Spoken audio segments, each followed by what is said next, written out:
So our next video is on the hips versus the head position.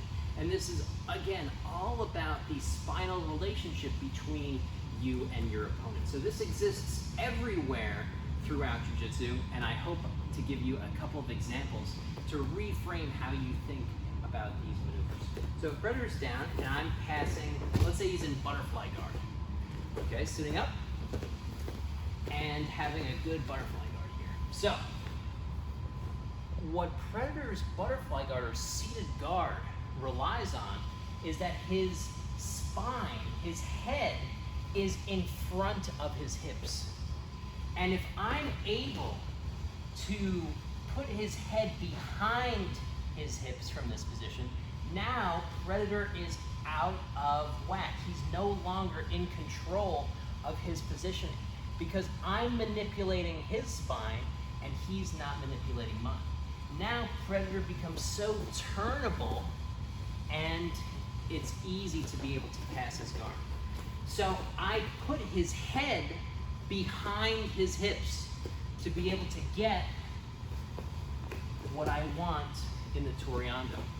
And it's the same thing, even if he's laying all the way back, if he's in a supine position, I can simply bring him into the same spot where he's floating in between seated and supine, and I manipulate his head and his hip position to be able to get what I want.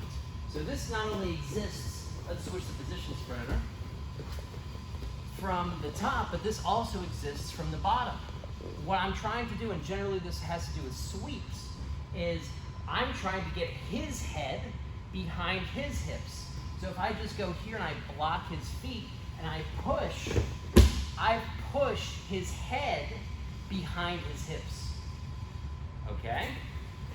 And conversely, if I pull his head in front of his hips, then I have all different submission options available to me. Okay?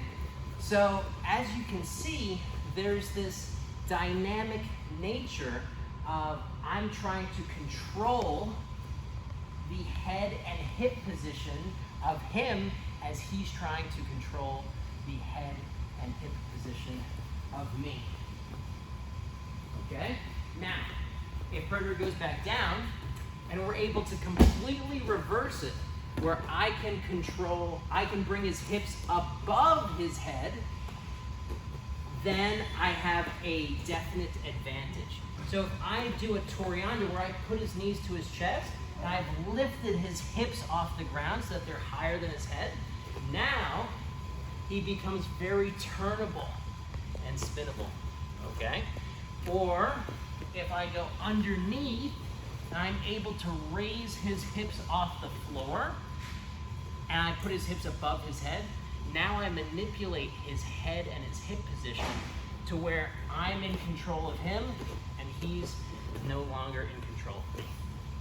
So, whoever can regulate, whoever can manipulate the person's head and hip position is going to be the one that wins the exchanges.